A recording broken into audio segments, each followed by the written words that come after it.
তোমরা মনে করেছ কোরআনের আওয়াজকে স্তব্ধ করে দিলে, কোরআনের আওয়াজকে বন্ধ করবে, এই জমিনে কোরআনের আওয়াজ চলবে, কোরআনের আওয়াজকে বন্ধ করার ক্ষমতা তোমাদের না।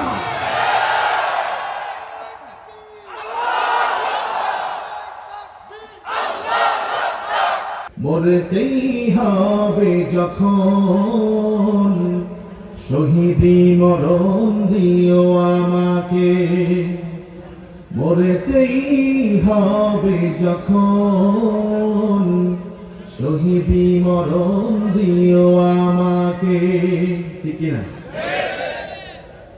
শাহাদাত জানি শুধুই জীবন, শাহাদাত জানি শুধুই জীবন, সে জীবন দিও আমাকে। মরতেই হবে যখন, শহীদি মরণ দিও আমাকে। মরতেই হবে যখন, শহীদি মরণ দিও আমাকে। বলেন আমিন। অসংখ্য শহীদের রক্ত ঝরা বাংলাদেশের অন্যতম জেলা নোয়াখালী বেগমগঞ্জ আলায়ারপুর ভববদ্রী সমাজ কল্যাণ পরিষদ কর্তৃক আয়োজিত আজকের এই ঐতিহাসিক তাফসীরুল কোরআন মাহফিলের পরম শ্রদ্ধেয় সভাপতি, বিদগ্ধ আলেম দ্বীন, মুফাসসির কোরআন, মুফাক্কির ইসলাম, ভববদ্রী মসজিদে মিনার মুহতারাম মুকাররম খতিব, আমাদের সকলের প্রিয় মানুষ হযরত মাওলানা নাজমুল হক খান সাহেব। আমরা দোয়া করছি আল্লাহ তাবারাকা ওয়া তাআলা যেন হুজুরের হায়াতের মধ্যে বরকত দান করেন। বলেন আমিন। প্রিয় ভাইরা, সময় যেহেতু সীমাবদ্ধ, এই জন্য আমি মুকাদ্দমায় বেশি কথা না বলে আমাকে যে নির্দিষ্ট বিষয় দেওয়া হয়েছে বিমাশিয়াতিল্লাহ তাআলা সেই বিষয়ের আলোকে কথা বলবো ইনশাআল্লাহ। আলোচনার পূর্বেই আমি আপনাদের কাছে জানতে চাই, আজকের এই মাহফিলে আসতে পেরে আপনারা খুশি না বেজা? আসার তৌফিক যিনি দিয়েছেন তিনি কে? এই যে আসতে পেরেছেন, বসতে পেরেছেন, এটা কার দয়া? জালিম স্বৈরাচার যদি ক্ষমতায় থাকতো তাহলে কি এই বিশাল মাহফিলের ইন্তজাম করা সম্ভব হতো? সবাই কন্যা হতো? যারা কথা বলবেন আমরা বুঝবো যে তারা ওদের দোষর, ঠিক না? আজকে যদি জালেম স্বৈরাচার ফ্যাসিস্ট যদি থাকতো, এই মাহফিলের জন্য পায়ের স্যান্ডেল কয়েক জোড়া ক্ষয় হতো, অনুমতি পাওয়া যেত না, ঠিক না?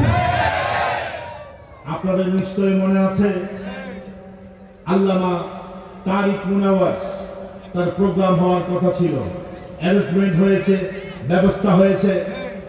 ওই যে মামুর বেটারা এসে বিকাল বেলায় বললো প্রোগ্রাম হবে না, ঠিক না?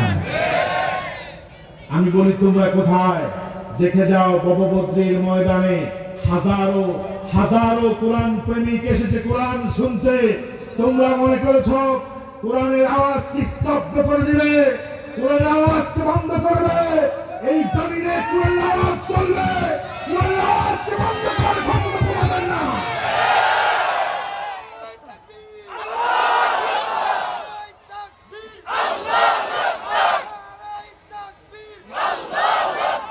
আল্লাহ কবুল করুন, বলুন আমিন। কোরআনের আওয়াজ কি বন্ধ হয়েছে? মাহফিল কি নিষিদ্ধ হয়েছে? ওরা মাহফিলকে নিষিদ্ধ করতে চেয়েছে, আল্লাহ ওদেরকে নিষিদ্ধ করে দিয়েছে। চলবে তো ইনশাআল্লাহ? আমি আপনাদের সামনে আখিরি কালাম কোরআন আল কারীমের 5 নম্বর সূরা, সূরা আল মায়েদার 90 এবং 91 নম্বর আয়াত তিলাওয়াত করেছি। এই আয়াতের আলোকে মাদক সম্পর্কে আমি আপনাদের সামনে আপনাদের খেদমতে কিছু কথা বলতে চাই। শুনবেন ইনশাআল্লাহ? আচ্ছা, আমাদের এই আলায়ারপুর ভববদ্রী এলাকাতে কি মাদক আছে? সবাই কথা বলেন, আছে? কম না বেশি? আমার ভাইয়েরা, মাদক এটা এমন একটা ভাইরাস পরিণত হয়েছে যেটা প্রতিটি সমাজ, প্রতিটি ঘরে ঘরে দেখা যাচ্ছে, ঠিক কিনা? আচ্ছা বলেন তো, স্বাধীনতার পর থেকে 2024 সাল পর্যন্ত 53 বছর, এই 53 বছর যারাই ক্ষমতায় গিয়েছে তারা কি রাষ্ট্রীয়ভাবে মাদককে নিষিদ্ধ করেছে? চুপ করে থাকবেন, আমার সাথে কথা বললে আমার আলোচনার মোড় ঠিক থাকবে। পথে অনেক দেরি হয়েছে, আপনার দক্ষিণ বাজার, মাঙ্গালি বাজার, আপনাদের চন্দ্রগঞ্জ বাজার, হাজিরপাড়া, এই সবগুলো জ্যাম ঠেলে আসতে হয়েছে। অনেক জ্যাম ছিল, কষ্ট করে আসতে হয়েছে। আপনারা কষ্ট করে বসেছেন, আমার পরে রাফিকুল্লাহ আফসারী কথা বলবে, একটু উজ্জীবিত থাকতে হবে, ঠিক কিনা? বিগত সরকারে যারা ছিল তারা কি আইন করে মাদককে নিষিদ্ধ করেছে? অথচ আমার কোরআন, আল্লাহ পাকের যে কোরআন আমার সামনে আছে, এ কোরআনে মদ হালাল না হারাম। এখন আল্লাহ কইতেছে হারাম, আমরা কই আরাম, ঠিক কিনা? আল্লাহ পাক বলছে নিষিদ্ধ, আমরা বলি নিয়ন্ত্রণ করো, ঠিক কিনা? নিয়ন্ত্রণ করতে কি আল্লাহ বলছে? ধরেন একজন 1 গ্লাস মাদক সেবন করেছে, মদ খেয়েছে। আচ্ছা বলেন, আবার একজন 1 ফোঁটা মদ খেয়েছে, জনজনের গুনাহ কি সমান হয়েছে না কম হয়েছে? 1 ফোঁটা যিনি নিয়ন্ত্রণ করে 1 ফোঁটা খাইছে, আবার যিনি 1 গ্লাস মদ খেয়েছে, উভয়ের গুনাহ সমান, উভয়ই সমান অপরাধী, ঠিক কিনা? ওই যে আমার মনে পড়ছে এক ডাক্তারের কথা। এক ডাক্তার রোগীর কাছে এসেছে, বলতেছে স্যার আমার তো ডায়াবেটিস, হাই প্রেসার, অনেক রোগ। ডাক্তার বলছে প্রতিদিন 2টা করে রুটি খাবেন। কয়টা? আরে কথা বলে না, কয়টা? রোগী সারাদিনে খায় মাত্র 3 কেজি চালের ভাত। কয় কেজি? 3 কেজি চালের ভাত খায়। এখন ডাক্তার বলছে সারাদিন আপনি মাত্র 2টা রুটি খাবেন। কয় স্যার খাওয়ার আগে না পরে? খাওয়ার আগে না? ডাক্তার কয় না, খাওয়ার আগে আর পরে না, সারাদিন 2টাই খাবেন। বললো যে স্যার আমার ভিজিট ফেরত দেন, আপনার মতো ডাক্তার আমার দরকার নাই, ঠিক কিনা? এখন ওই যে ডাক্তারটাকে কন্ট্রোল করতে চেয়েছিল, সে ডাক্তারকেই বাদ দিয়ে দিছে। এখন আমরা যদি আমাদের দেশে ধরেই যদি বলি যে মাদক নিষিদ্ধ, তাহলে নিষিদ্ধ হবে না। স্টেপ বাই স্টেপ জনগণকে সচেতন করার মাধ্যমে একেবারে মদকে নিষিদ্ধ করতে হবে, যাতে করে মাদকের 1 ফোঁটা মাদক, একটা ইয়াবা আমার দেশে না থাকে, ঠিক কিনা? কক্সবাজারের কুতুবদিয়াতে আমি মাহফিল করতে গেলাম। আমার আলোচনার পূর্বেই প্রধান অতিথি কথা বলেছে, আমার ভাই যেরকম আমার পাশে বসে আছে। প্রধান অতিথির বক্তব্য মাদকের বিরুদ্ধে 0 টলারেন্স, খুব গরম বক্তব্য দিয়েছে। আমি চিন্তা করলাম এরকম লোকের দরকার যারা মাদকের বিরুদ্ধে 0 টলারেন্স।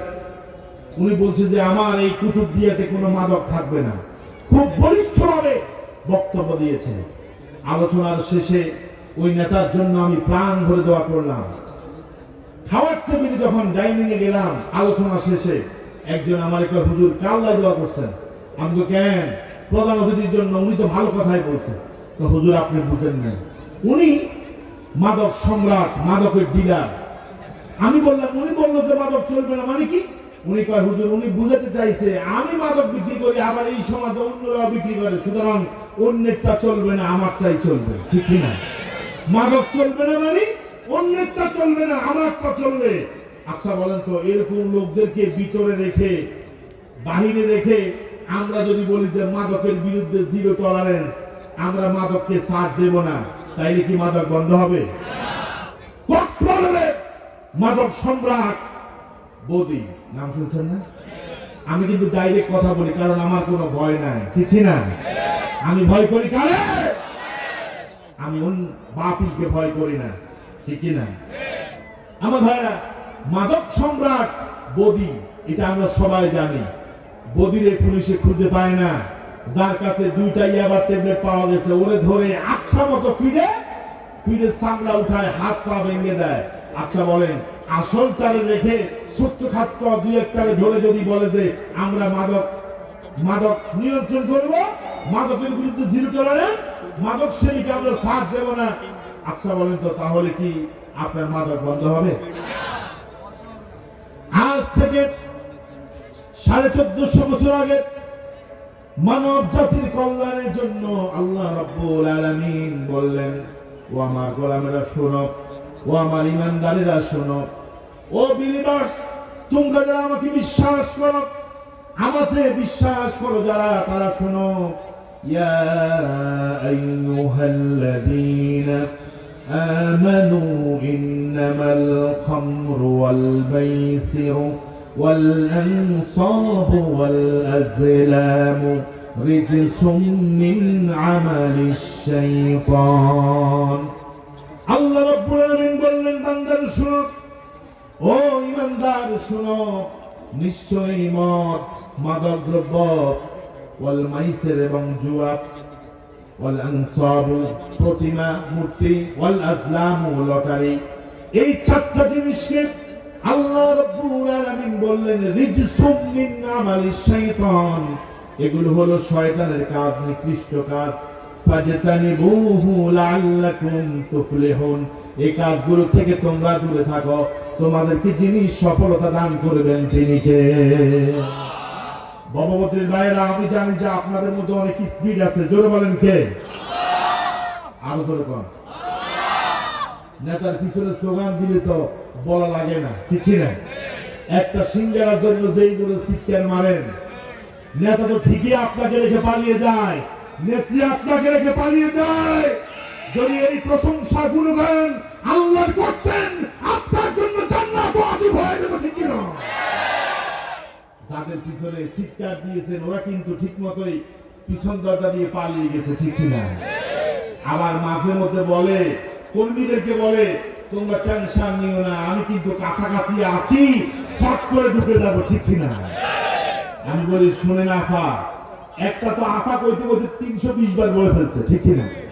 তুমি যেহেতু আফা বলছো, আমরাও বলি, আমরা বলি আফা যেখানে আছেন ভালোই আছেন, যেখানে আছেন ভালোই আছেন, দেশে আসার চিন্তা করবেন না, আপনি শর্ট করে আসবেন, বাংলাদেশের জনগণ আপনাকে কাপ করে ফেলবে, ঠিক না? যা করেছেন দেশে আসার চিন্তা করবেন না, ঠিক না? মাঝে মধ্যে দেখি বিভিন্ন ভাবে তারা রাস্তায় উঠতে চাইতেছে, আমরা এখনো সচেতন আছি, আছেন কিনা?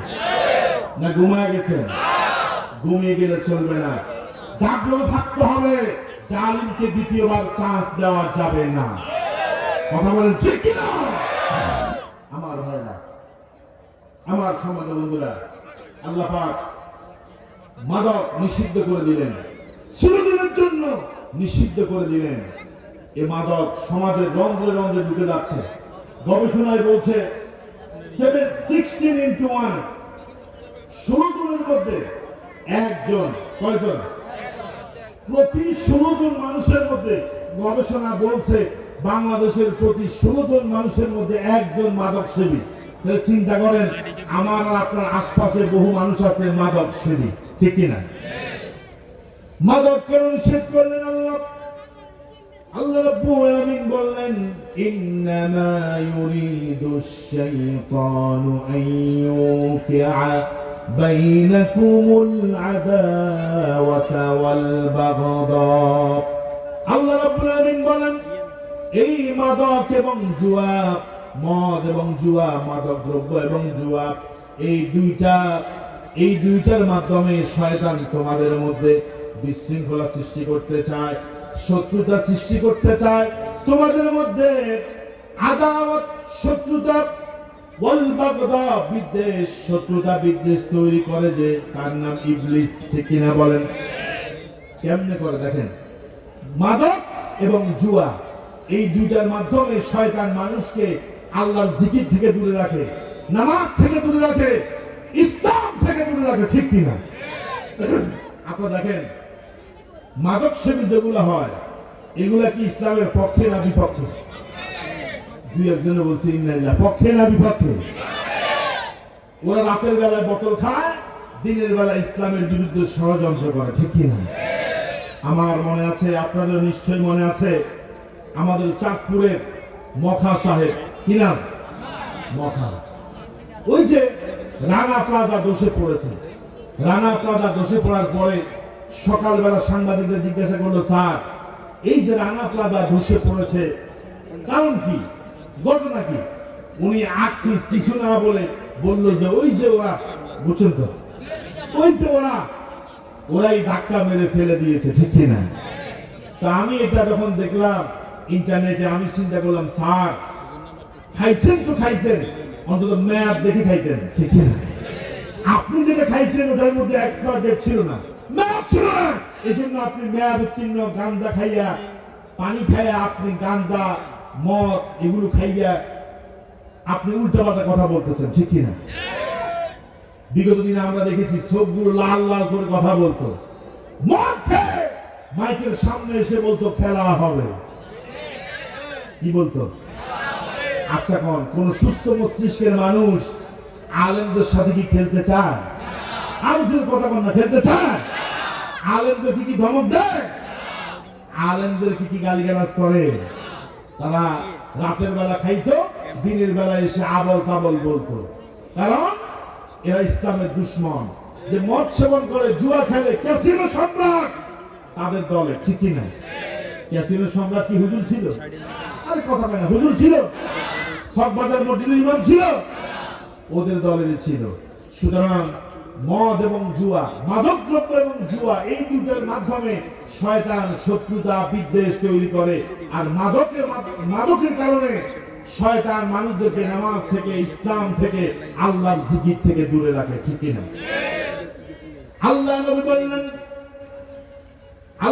বললেন লা তাশরাবিল খামরা, ও আমার উম্মতেরা তোমরা মাদক সেবন করবে না, ফাইন্নাহা মিফতাহু কুল্লি শাররিন, যত মন্দ আছে, পাপাচার আছে, অবিচার আছে, সব পাপাচার মন্দ কাজের মূল হলো, চাবি হলো মাদক, ঠিক কিনা বলেন? আর জোরে বলেন, ঠিক কিনা? মাদক সেবন করলে কি মাথা ঠিক থাকে? দেখেন, মদের আরবি শব্দ হলো খমর। মদের আরবি কি? এই মদের মধ্যে, মাদক দ্রব্যের মধ্যে মদ দুই প্রকার, একটা হলো সফট আর একটা হলো হার্ড। সফট কোনটা? এই যে ড্রিঙ্কস যেগুলো, সেগুলো হলো সফট। আর হার্ড, এটার নাম দিছে ইয়াবা, দিছে বাবা। ইয়াবার নাম কি? গত কয়েক বছর আগে আমি ফেনী থেকে মাহফিল করে আসতেছি রাতে 3টা বাজে। কয়টা? এখন মাঘ মাসের শীত, আমাদের দেশের মুরব্বীরা কয় মাঘের শীত বাঘের গায়েও লাগে। এখন আমার ড্রাইভার বলতেছে, ওই যে হুজুর দেখতেছেন একটা রে, শীতের মাঘ মাসের রাতে 3টা বাজে হুন্ডা চালাইতেছে, গায়ের মধ্যে কিচ্ছু নাই, খালি গায়ে। আমি বললাম যে ঘটনা কি? হুজুর এটা বাবা খাইছে। কি খাইছে? আমি তো ইন্নালিল্লাহ, বাবা আবার খাওয়া কেমনে? এত বিশাল এক মানুষে গিলি খায় কেমনে?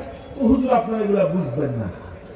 ওই বুঝবো না মানে কি, দুনিয়ার সব বুঝি, এটা বুঝবো না, একটু বলো তো দেখি। হুজুর এরা ইয়াবার নাম দিয়েছে, ট্যাবলেটের নাম দিয়েছে বাবা। কথা না, এটা খাওয়ার পর শরীরের ভিতরে একটা হিট আসছে, শরীরটা গরম হয়েছে।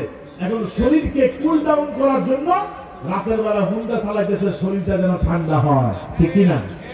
আমি কই, আহারে, ঠান্ডার ভিতরে হুন্ডা চালালে তো এটার গা ঠান্ডা হবে না, বরং থানার মধ্যে নিয়ে কয়েকটা ঠান্ডা মারলে পরে এটা ঠান্ডা হবে, ঠিক কিনা? এখান দিয়ে ধরে, ওখান দিয়ে আবার বাইর করে। আমার বাড়ির পাশে একটা আছে, সপ্তাহে অন্তত 2 বার যায়। ওদিন আমার লগে দেখা হয়েছে, কিও চাচা কি অবস্থা? দেখলাম ডিবি পুলিশ ফেসবুকের মধ্যে দিল যে আপনারা ধরছে, 4 মাসের মামলা দিছে, আপনি তো এখন বাইরে। তো বুঝবেন না এগুলো, জেলখানা হচ্ছে মামুর বাড়ি। জেলখানা কি? এখান দিয়ে ঢুকায়, ওখান দিয়ে বের করে, ঠিক কিনা বলেন? আমি বলি, প্রশাসন যদি কঠোর হস্তে ইয়াবাখোর মাদক সেবীদেরকে দমন করত, আমার দেশে 1% মাদক সেবী থাকতো না, ঠিক কিনা? আরেকটা দেখলাম, ঘুষ খাওয়ার কারণে 3 বছরে জেল দিছে। কয় বছরে? আরে কথা বলে না, কয় বছরে? 3 বছরে। এখন 3 বছর তো দূরের কথা, 3 দিন পরে রাস্তা দিয়ে হাঁটতেছে। বললাম যে আপনারা না জেলখানার মধ্যে ঘুষ খাওয়ার কারণে 3 বছরে জেল দিছে, আপনি দেখি এখন রাস্তা। তো আমি ঘুষ খাওয়ার কারণে জেলে গেছি, আবার ঘুষ দিয়া জেল থেকে বাইরে হয়েছি। বিগত দিনে তো এই নাটকই চলছে, ঠিক কিনা বলেন? সুতরাং এগুলো করে দেশকে মাদক মুক্ত করা যাবে না, ঠিক কিনা? আমার ভাই, ইসলামিক স্টেট যদি কায়েম হয়ে যায়, আল্লাহর দ্বীন যদি কায়েম হয়ে যায়, আজকে দিন কায়েম হয়েছে, ইসলামিক স্টেট প্রতিষ্ঠিত হয়েছে, ইসলামী খেলাফা কায়েম হয়েছে। সংসদ থেকে আওয়াজ আসবে, আগামীকাল থেকে মাদক দ্রব্য যা আছে সব নিষিদ্ধ, মাদক যার কাছে পাওয়া যাবে ইসলামী আইনে সামানুনা জালদা, তাকে 80টা ব্যাট দেওয়া হবে, একটা ব্যাট কম দেওয়া হবে না, ঠিক কিনা? মাদক খাবো তো দূরের কথা, ওর 14 গোষ্ঠী মাদকের নাম ভুলে যাবে, ঠিক কিনা? এখন যেগুলো আইন করে ওগুলো রাতের বেলা খায়, চিন্তা করছে আমরা যেটা খাই ওটা নিষিদ্ধ করি কেমনে, কেমনে করি? হযরত ওমর রাদিয়াল্লাহু তাআলা আনহুর ছেলে আবু শাহমা যুদ্ধের ময়দানে প্রচন্ড পিপাসা লেগে গেল, কোথাও তিনি পানি খুঁজে পান না। হঠাৎ করে তিনি একটা যুক্তি ঘরের ভিতরে ঢুকলেন পানি পান করার জন্য। এদিক সেদিক তাকান, কোথাও তিনি পানি পান না। হঠাৎ করে যুক্তি ঘরের ভিতরে তিনি দেখলেন কিছু নাবিস, অর্থাৎ আরবের লোকেরা দুধের ভিতরে রাতের বেলা খেজুর দিয়ে রাখতো, সকালবেলা খেত, সেটাকে বলে নাবিস। নাবিস মনে করে ওমর রাদিয়াল্লাহু তাআলা আনহুর ছেলে আবু শামা কিছু নাবিস পান করেছে, কিন্তু ওটা নাবিস না। কয়েকদিন ওই দুধের ভিতরে খেজুরটা থাকার কারণে এটা মদে পরিণত হয়ে গেছে। তিনি মদ পান করেন নাই, নাবিস মনে করে পান করেছেন। ওমর রাদিয়াল্লাহু তাআলা আনহুর কাছে খবর চলে গেল। ওমর রাদিয়াল্লাহু তাআলা আসলো, এসে বলল আশারাতাল খামরা, আশারাতাল খামরা, ও আমার ছেলে তুমি কি মদ পান করেছো নাকি? আবু শামা বলল ইয়া আবি, হে আমার বাবা, আমি মদ পান করি নাই। ওমর বলছে শারাতাল খামরা, তুমি মদ পান করেছো, তোমার মুখ থেকে মদের ঘ্রাণ আসতেছে। ওমর রাদিয়াল্লাহু তাআলা আনহু গভর্নরকে বললেন 80টা ব্যাট দিবা, তামানুনা জালদা, 80টা ব্যাট লাগাবা, এক ব্যাট কম হবে না। বিচারক গভর্নর যখন বিচার করতেছে আস্তে আস্তে বাড়িয়ে দিচ্ছে। ওমর বলছে না, তুমি আমাকে ভয় করে শাস্তি দিবা না, হুদুদ কায়েম করবা না, বরং তুমি তোমার মতো করে শাস্তি দাও। তাও তুমি শাস্তি দিচ্ছে। ওমর রাদিয়াল্লাহু তাআলা আনহুর মনোপুত হচ্ছে না, তিনি নিজে সন্তানকে ব্যত্যাঘাত করতে লাগলেন। আমার ভাইয়েরা, ব্যাট দিতে দিতে 50টা ব্যাট যখন দিয়েছে, তার মৃত্যু হয়ে গেছে, ইন্তেকাল করেছে, বাকি 30টা ব্যাট ওমর রাদিয়াল্লাহু তাআলা আনহু তার কবরের উপরে দিয়েছে। এই ঘটনা থেকে শিক্ষা হলো, অপরাধী যেই হোক না কেন, যেই অপরাধ করবে তাকে শাস্তি দিতে হবে। নিজের দলের লোক অপরাধ করলে 7 খুন মাপ, আর অন্যরা অপরাধ করে নাই, জেনা করে নাই, ব্যভিচার করে নাই, চুরি করে নাই, ডাকাতি করে নাই, মানবতা বিরোধী অপরাধ করে নাই, এরপরেও বিভিন্ন অপবাদ দিয়া বছরের পর বছর তাদেরকে জেলখানায় রাখতো, ঠিক কিনা? বাংলাদেশে হয়েছে না? কোরআনের পাখি আল্লামা দেলাওয়ার হোসেন সাঈদী, উনারে বানাইছে খুনি, নাউজুবিল্লাহ, উনারে বানাইছে ধর্ষক, উনারে বানাইছে এতিমের টাকা আত্মসাৎকারী। আমি বলি শয়তান বিশ্বাস করবে না, ঠিক কিনা? আহারে জালিম, আলেমদের সাথে বেয়াদবি করেছ, ওই যে দরবেশ বাবা, ঠিক কিনা? সুদ ডাকাতের সর্দার, শেয়ার মার্কেট খাইলো, ব্যাংকগুলো খাইছে, বাঁচার জন্য কি সুন্দর সাদা দানিগুলো ফেলে দিয়ে মামার বাড়ি, দাদার বাড়ি মায়ানমার পালাতে চাইছে। মাফিরা বলতেছে তুমি না ডাকাত সালমান? কে কয় না, আমি তো না, ধরে ফেলছে। আবার এই দেশের একজন বিচারক কালা মানিক, কি মানিক, কথা বল না কেন, কি মানিক? এই লোকটা অহংকারী ছিল, মারাত্মক অহংকারী ছিল। টকশোর মধ্যে বসলে কাউকে পাত্তাই দিত না। এমন ঘটনা ঘটেছে, উপস্থাপিকা একজন মেয়ে মানুষ, নারী, তার গায়ের দিকে হাত তুলতে চেয়েছে, তাকেও রাজাকার বানাইছে, ঠিক না? আমি বলি এটার মাথা খারাপ, এটা পাগল হয়ে গেছে। কারণ এরা তো দিনে একরকম চরিত্র, রাতে আরেক রকম চরিত্র। মাদক সেবন যারা করে তাদের মেধার মধ্যে একটা পর্দা ফেলে দেয় কে? আল্লাহ। খবর মানে খবর, এই যে আমরা মহিলারা পরে খেমার, খেমার, খেমার মানে ওর না, পর্দা। এই খবর থেকে খেমার, যে মদ পান করে তার মস্তিষ্ক কি ভালো কি মন্দ, কে ভালো কে খারাপ, এটা চাইতো না। এই জন্য শামসুদ্দিন মানিক আমাদের কোরআনের পাখিকেও গালি দিয়েছে, ঠিক কিনা? আলেম ওলামাদের সাথে বেয়াদবি করেছে, কারণ এদের তো মস্তিষ্ক ঠিক নাই। কথা বলেন ঠিক কিনা? আমার ভাইরা, আমার সম্মানিত বন্ধুরা, এই মাদক সেবন যারা করবে এদের চরিত্র কখনো ভালো হবে না। এরা ইসলামের দুশমন, কারণ আমার রব এই মাদককে নিষিদ্ধ করে দিয়েছে, ঠিক কিনা? এখন ওমর রাদিয়াল্লাহু তাআলা আনহু যে স্টেপ নিয়েছে, আমার দেশের শাসক যারা ছিল তারা কি এই পদক্ষেপ নিতে পেরেছে? পারে নাই। তারা অপরাধীকে অপরাধী বলে নাই, বরং অপরাধ না করেও তাদের সময়ে অনেকে অপরাধী হয়েছে, ঠিক কিনা?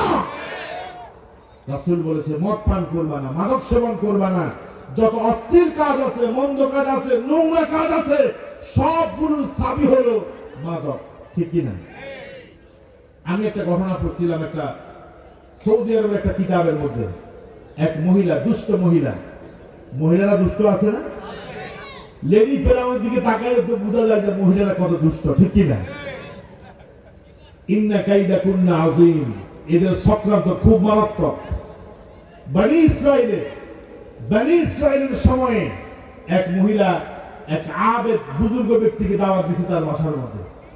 এখন বুজুর্গ ব্যক্তি দাওয়াত খেতে আসছে, মহিলা বলছে আমি তোমাকে 3টা অপশন দিচ্ছি। কয়টা? কি ভাই কথা বলে না? কয়টা? নাম্বার 1, তুমি আমার সাথে ব্যভিচার লিপ্ত হবে, জেনা করবে। যদি জেনা না করো, সেকেন্ড অপশন হচ্ছে এই যে টেবিলের উপরে মাদক মদ দেওয়া আছে, এখান থেকে তুমি একটু পান করবা। 3, এটাও যদি না করো তাহলে আমার সাথে যে ছেলে আছে, ছোট্ট একটা শিশু আছে, বাচ্চা আছে, এই বাচ্চাকে তুমি হত্যা করবা। অপশন কয়টা? 3টা। এখন বুজুর্গ ব্যক্তি মনে করছে এই 3টার মধ্যে আমার কাছে হালকা মনে হইতেছে, একটু মদ পান করি। মদ পান করার পরে আল্লাহর কাছে মাপ চাইবো যে আল্লাহ বিপদে পড়ে খাইছি, মাফ করো, ঠিক কিনা? বুজুর্গ ব্যক্তি চিন্তা করছে আমার কাছে হালকা মনে হচ্ছে, একটু মদ পান করি, করার পরে আমি মাপ চাইবো আল্লাহর কাছে, আল্লাহ অবশ্যই মাফ করবে, ঠিক কিনা? যখন তিনি মদ পান করছে, করার পরে মেধা বিকৃত হয়ে গেছে, মস্তিষ্ক এখন কাজ করে না, কি থেকে কি করবে এখন আর বুঝতে পারতেছে না। মাদক সেবন করার পরে মস্তিষ্ক যখন বিকৃত হয়ে গেল, তার মাথা এখন কাজ করে না, বিবেক লোপ হয়ে গেছে। এখন সে মহিলার সাথে জেনা করেছে, জেনা করার পরে চিন্তা করলো আমি যে জেনা করেছি বা বিচার করেছি, এই ছেলেটা আমার সাক্ষী হয়ে গেছে, সুতরাং তাকেও বাঁচিয়ে রাখা যাবে না। তাই দেখেন লোকটি 3টাই করছে, ঠিক কিনা? কিসের কারণে? মদ পান করা। তাহলে মদ পান হয়ে গেল, জেনাও হয়ে গেল, আবার ওই শিশুটাকে সে হত্যা করেছে। তাহলে রাসূল যে বলেছে লা তাশরাবিল খামরা ফাইন্নাহা মিফতাহু কুল্লি শাররিন, মাদক হচ্ছে সব অপরাধ, সব অপরাধের চাবিকাঠি। রাসূল কি মিথ্যা বলছে? জোরে বলেন মিথ্যা বলছে? মিথ্যা বলে নাই। এই জন্য আমার ভাইয়েরা, আমরা ঐক্যবদ্ধ প্রচেষ্টার মাধ্যমে আমরা এই মাদককে দূর করতে পারি সমাজ থেকে, রাষ্ট্র থেকে। এই জন্য আমরা বারবার বলি, এই কোরআন যদি জায়গা মতো নিতে পারি তাহলে মাদক কেন সব কিছু আস্তে আস্তে বন্ধ হয়ে যাবে, ঠিক কিনা? মাদকের বিরুদ্ধে মসজিদের খতিব ওয়াজ করতে করতে খতিবের বয়স শেষ হয়ে গেছে, রিটার্নে চলে গেছে, মাদক বন্ধ হয়েছে। এই যে আমি আশরাফি হুজুর বববদ্রের ময়দানে মাদক নিয়ে কথা বলতেছি, আগামীকালকে বববদ্রি থেকে মদ মনে হয় চলে যাবে, ইয়াবা দূর হয়ে যাবে। কথা বলে দূর হবে? দূর হবে না। এই জন্য রাসূল আল্লাহকে বলেছেন আল্লাহ আমাকে সুলতানে নাসির দান করো। সুলতানে নাসির হলো কুওয়াতুদ দাওলা, দেশের ক্ষমতা। কারণ আদেশ এবং নিষেধ করতে হলে আদেশ এবং নিষেধের জায়গায় থাকতে হয়, ঠিক কিনা? বিগত দিনে আমরা দেখেছি নায়িকা, গায়িকা, শিল্পী, নর্তকী হাবিজাবি দিয়ে সংসদটাকে ভরা রাখছে, ঠিক কিনা? মমতাজের মতো লোক মহিলারে যদি সংসদ সদস্য বানায়, সংসদের কি ইজ্জত আছে? জোরটা আছে। আরেকটা খেলাধুলা করে, সবাই তারা সাপোর্ট করে, ঠিক কিনা? কি দরকার ছিল খেলাধুলা থেকে তাকে এনে সংসদ সদস্য বানানো? এখন তারা আমও গেছে, সালাও গেছে। বেচারা মোটামুটি আইপিএল, বিপিএল, সিপিএল খেলে মোটামুটি কিছু কামাইতো, এখন সেটাও শেষ, ঠিক কিনা? কথা বলো ঠিক কিনা? এরা তো এমন সংসদ সদস্য মাইকের সামনে এসে জনগণকে একটা সালামও দিতে পারে না, ঠিক কি না? সালাম দেয় কেমনে? আসসালামু আলাইকুম, বিসমিল্লাহির রহমানির রহিম বলতে পারে না, বিসমিল্লাহির রহিম। তো বাকিটা করবো কি? হুজুরের নেই কথা বলে, ঠিক না? আমার ভাইয়েরা, সম্মানিত মুসল্লিয়ানে কেরাম, কথাগুলো বলতেছি বাস্তব, অবাস্তব কোনো কথা আমি বলি না, ঠিক কি না?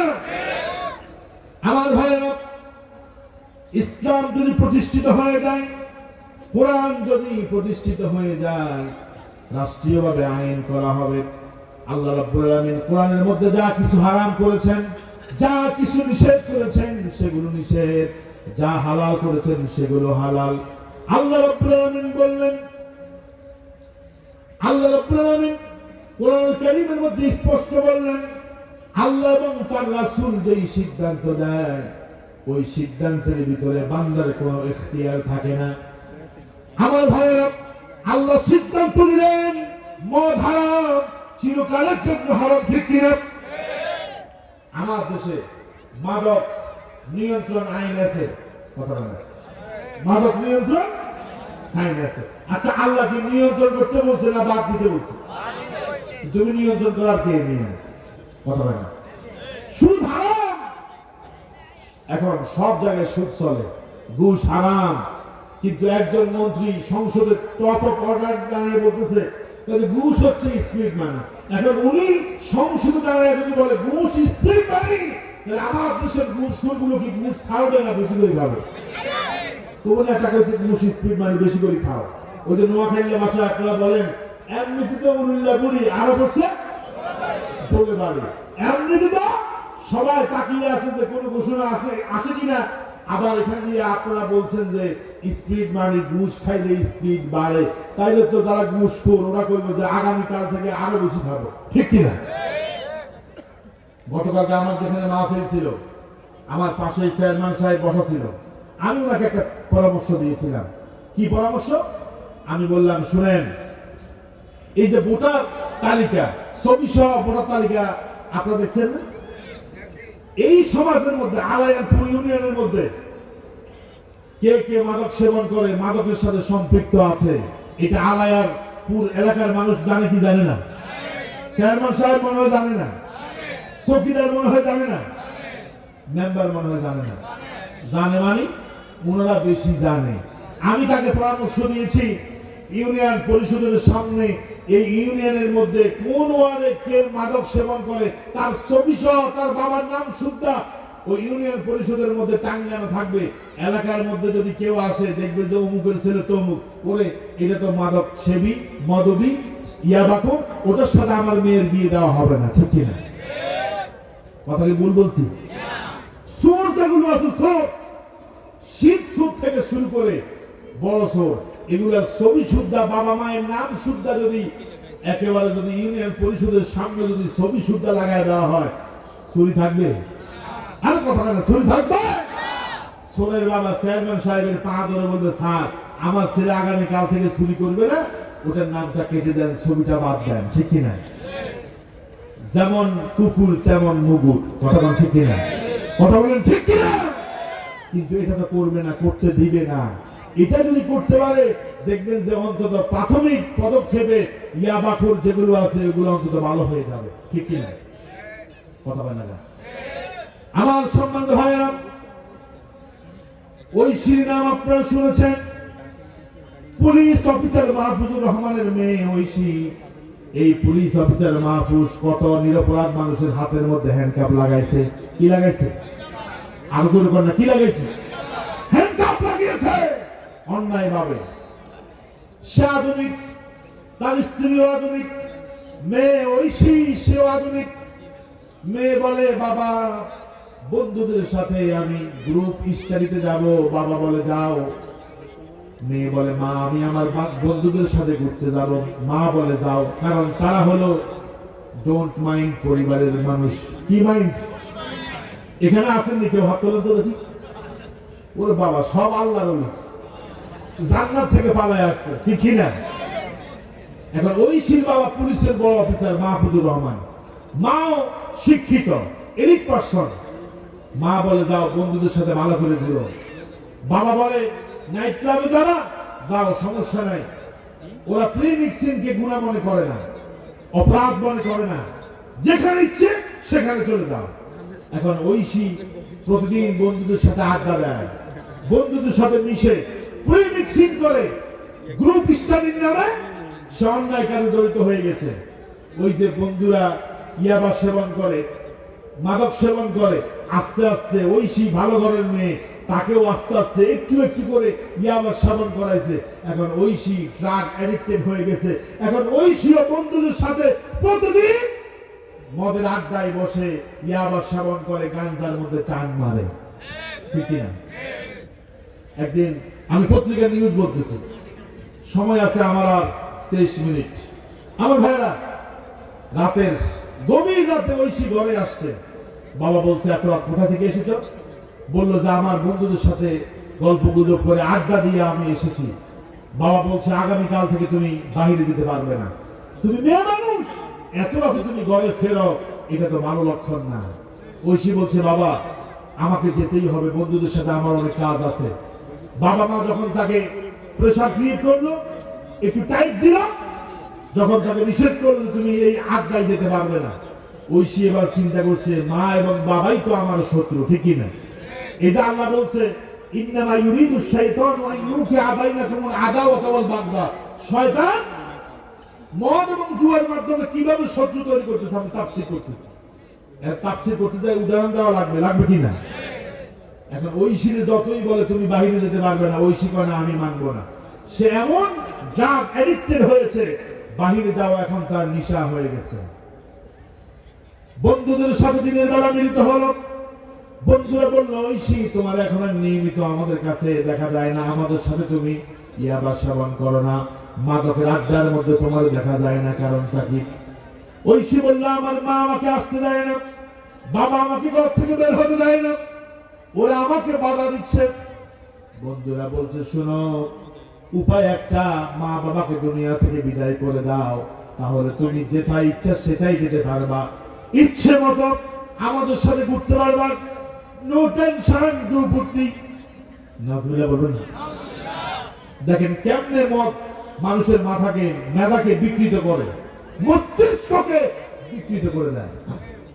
ওরা বলছে, দেখেন বুদ্ধি দিতেছে, তোমার মা বাবাকে তুমি নেশা জাতীয় ট্যাবলেট আছে সেটা খাওয়াই দিবা, অচেতন হবে, তোমার কাজ তুমি করবা, দুনিয়াতে তোমার আর কোনো শত্রু থাকবে না। এই মেয়েটা এটা বুঝে নাই, আহা আমার বন্ধুদের পাবে পড়ে আমি আমার বাবা মাকে দুনিয়া থেকে বিদায় করবো, এটা হতে পারে না, ঠিক না? কথা বল না, ঠিক না? বন্ধুদের থেকে পরামর্শ নিয়ে সে বাসায় আসছে, মা বাবার সাথে সুন্দর করে কথা বলতেছে, হেসে হেসে কথা বলতেছে, অথচ মা বাবা বুঝে নাই এই মেয়ে তাদের আজরাইল হিসাবে এই ঘরে এসেছে, ঠিক কিনা? সুন্দর করে তাদেরকে শরবত বানায় দিল, শরবতের মধ্যে ওই যে ওষুধটা খাওয়ায় দিল, মা এবং বাবা অচেতন হয়ে গেল, দুইজনকে জবাই করে বিদায় করেছে। ঐশী এখনো ফাঁসির কন্ডেম ছেলে আছে, ঐশীকে এখনো ফাঁসি দেওয়া হয় নাই। আমি বলি এরকম হাজারো ঐশী আমার আপনার আশপাশে আছে, ঠিক না? ঐশী তার বাবা মাকে জবাই করেছে, আগামীকাল হয়তো আপনার ছেলে আপনার মেয়ে আপনাকে জবাই করবে, ঠিক কিনা? চাঁদপুরে হাইমসরের ঘটনা বলতেছি, ছেলে মাদক সেবী, সে ইয়াবা সেবন করা ছাড়া তার মাথা ঠিক থাকে না। গভীর রাতে এসেছে মায়ের কাছে, মা আমাকে টাকা দিতে হবে। কেন? কাজে লাগবে, আমার কাজ আছে। মা বলছে, বাবা দিনের বেলা তোমাকে 500 টাকা দিয়েছি আমার মুরগি বেচা টাকা, এখন তো আমার কাছে কোনো টাকা নাই, বলছে তোমাকে দিতেই হবে। মা বলছে, বাবা বিশ্বাস কর আমার কাছে কোনো টাকা নাই। মা টাকা দিতে দেরি হয়েছে কেন? টাকা দিতে দেরি হয়েছে কেন? চাঁদপুরের হাইমসরের ঘটনা বলতেছি, দা দিয়া মায়ের কল্লা ফেলে দিয়েছে। তাহলে মাদক সেবী যারা যারা যারা সমাজের মধ্যে আছে এরা সুস্থ না অসুস্থ? এই মাদককে কঠিন হাতে দমন করতে হবে। যারা বলে যে মাদকের বিরুদ্ধে জিরো টলারেন্স, ওরাই বিসমিল্লাহ বলে মদ খায়, ঠিক না? কথা বলে না, মদ খায় না? ওই যে একটা মদ খাইতেছে, এখন খাওয়ার সময় মোছরে উঠে খাইতেছে, এই যে আমাদের দেশের শাহরিয়ার কবির, ওটাতে মানুষ মুরগা কবির, কি কবির? এরকম নাস্তিক যারা দেখবেন যে মুসের বাম্পার তাদের কি রে ভাই কথা বলেন মুসের বিশাল বাম্পার এখন একটা মুস উঠাইয়া মদ খাই দিচ্ছে আরেকটা কথা কি রে ভাই তুমি মদ খাইও ভালো কথা মুস উঠাইছো কেন গুনাহ হবে না মাকরু হবে না চিন্তা করেন খাইতেছে হারাম চিন্তা করতেছে মাকরু এরকম আছে কিনা কথা বলে আছে কিনা টাটকা সুদখোর কিন্তু মসজিদের প্রথম কাতারে বসে এরকম লোকও আছে ঠিক কিনা হাদিস শয়তানকে পাথর মেরেছে পাথর শেষ হওয়ার পরে জুতা মারছে জুতা শেষ হাতের মধ্যে ছাতা ছিল ওটা মারছে শয়তান মনে মনে হাসে দূর থেকে হাসে তুই আমারে পাথর মারস জুতা মারস তুই তো আমার তোর বড় শয়তান ঠিক কিনা এলাকায় গেলে তুমি পাগড়ি বেঁধে মানুষের বাড়িতে বাড়িতে দাওয়াত খাইবা মানুষের কত হাজি সাহেব আসছে আমি এবার জানি তুমি কত বড় হাজি না পাজি ঠিক কিনা সুতরাং মাদক চিরতরে নিষেধ করতে হলে আল্লাহর আইন লাগবে আল্লাহর আইন ছাড়া এই জমিন থেকে মাদক সহ শুরু করে কোন হারাম জিনিসকে বাদ কি করা হারাম জিনিসকে দূর করা আমাদের পক্ষে কখনো সম্ভব হবে না ঠিক কিনা আমার ভাইয়েরা মদ পান যারা করে মাদক সেবন মাদক দ্রব্য যারা সেবন করে আল্লাহ নবী বলেছেন মায়ের সাথে এবং খালার সাথে জেনা করার শামিল হলো মদ সেবন করা নাউযুবিল্লাহ বলেন আরো আস্তে করে নাউযুবিল্লাহ আরো আস্তে করে গিয়ার বাড়তেছে না আমি বুঝি না আর আমার যে বিষয় দিছে আলহামদুলিল্লাহ আমি অন্য একটা বিষয় চয়েস করছি এখন আমার বিষয় দিছে এটা আমি চিন্তা করলাম এটাও দরকার আছে কিনা কারণ যুব সমাজদেরকে ঠিক করতে হলে তাদের নৈতিক চরিত্র মোরাল ক্যারেক্টার যদি ঠিক করতে হয়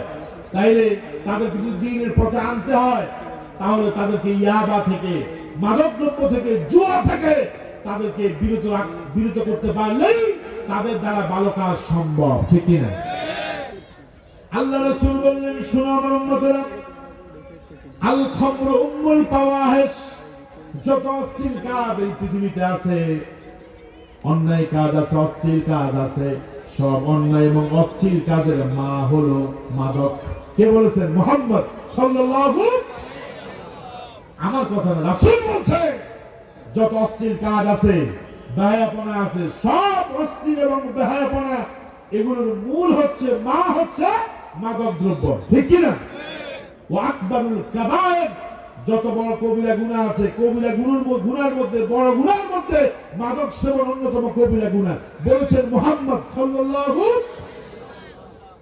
খেয়াল করে শুনেন আল্লাহ নবী বললেন ওয়ামান শারাবাল খামরা যে ব্যক্তি মদ পান করলো ওয়া ওয়াকা আলা উম্মিহি ওয়া খালাতিহি সে যেন তার মা এবং তার খালার সাথে জিনা করলো ইন্নালিল্লাহ সবাই চুপ করে আছে নাউযুবিল্লাহ বলবেন না আচ্ছা আমাদের সমাজে কোনটা যদি তার মায়ের সাথে জিনা করার দূরের কথা আল্লাহ মাফ করুক আযুবিল্লাহ সামান্যতম যদি এরকম গর্হিত কাজ করার চেষ্টা করে ওরে কি সমাজে জায়গা দিবেন জোর করে না জায়গা দিবেন ওরে ফিরাইয়া সমাজ থেকে বের করবেন আল্লাহ নবী বললেন মাদক সেবী যারা ওয়াকা আলা উম্মিহি ওয়া খালাতিহি তারা যেন নিজের মায়ের সাথে নিজের খালার সাথে তারা যেন জিনা করলো আরজুর করে নাউযুবিল্লাহ শুধু তাই না একজন মাদক সেবী মাদক দ্রব্য যখন সেবন করে তার ভিতর থেকে ঈমানটা চলে যায় ওই সময় যদি সে মৃত্যুবরণ করে তাহলে সে বেঈমান হয়ে মারা যাবে নাউযুবিল্লাহ আল্লাহ রাসূল বললেন ওয়ালা ইয়াশরাবিল খামরা হিনা ইয়াশরাবুহা ওয়া হুয়া মুমিন যখন কোন মাদক সেবী মাদক সেবন করে তখন তার ভিতর ঈমান থাকে না সে মুমিন থাকে না নাউযুবিল্লাহ বলবেন না আহারে কেমনে আমি বুঝাইতাম আমাদের যুব সমাজকে কেমনে বুঝাইতাম আমার কলিজার যুব সমাজকে মাদক ছেড়ে দাও এই জাতিকে রক্ষা করো ঠিক কিনা 16 জনে যদি একজন হয় তাহলে তো উপায় নেই কয়েকদিন পরে দেখবেন 10 জনে একজন উপায় নেই সমাজটা ধ্বংস হয়ে যাবে দেশ ধ্বংস হবে পরিবার ধ্বংস হবে আমরা যে কিয়ামত দিনের কথা বলছি এটা সম্ভব হবে না কারণ যুবকরা যদি যুবকরা যদি ভালো থাকে, সমাজ ভালো থাকে। যুবকরা যদি খারাপ হয়ে যায়, এই জাতির আর বাঁচার কোনো উপায় নাই। ঠিক না? আল্লাহ রাসূল কাদেরকে দিয়ে ইসলাম কায়েম করছে? নবীজি বলেন, আমি যখন মক্কা ইসলামের দাওয়াত দিলাম, প্রকাশ্যে যখন কোরআনের দাওয়াত দিলাম, নাসরানি শাবাব ওয়া মানাআনি শুয়ুখ, আমাকে যারা সাহায্য করেছে তারা হলো যুবক আর তরুণ। আর আবু জাহাল, আবু লাহাব, উতবা, সাইবা, মুগিরার মতো বয়স্ক বৃদ্ধ লোকেরা আমাকে দাওয়াতি কাজ করতে দেয়নি, আমাকে সাহায্য করে না। ঠিক কিনা? বিগত দিনের দিকে তাকান, এই দেশে যারা ফ্যাসিজমের দৃষ্টান্ত উপস্থাপন করেছে, স্বৈরাচার মতবাদ যারা এই দেশের মধ্যে কায়েম করেছে, তাদের বিরুদ্ধে আমাদের মুরব্বীরা কত সংগ্রাম করেছে, চেষ্টা করেছে, মিছিল করেছে, মিটিং করেছে, আন্দোলন করেছে। পুলিশ টিয়ার গ্যাস ছাড়তে দেরি হয়েছে, ওরা পিছনে আসতে দেরি। কিন্তু যুবক, তরুণ, কিশোররা এক দফা দাবি নিয়ে যখন সামনে গেল, জালিম এই দেশ থেকে পালাতে বাধ্য হয়েছে। ঠিক কিনা? কথা বলে ঠিক কিনা? এই দেশে উমরের ভূমিকা পালন করেছে আমার যুবক, তরুণ, কিশোররা। এই জন্য যুবক, তরুণ, কিশোরদেরকে মাদকের হাত থেকে রক্ষা করা আমাদের নৈতিক দায়িত্ব। ঠিক কিনা বলে? আমরা কি চাই যুবকরা দিন ইসলামে আসার জন্য মানব ছেড়ে ইসলামের পতাকা তলে সামিল হোক? আমরা কি চাই কিনা? আল্লাহকে ডাকি না।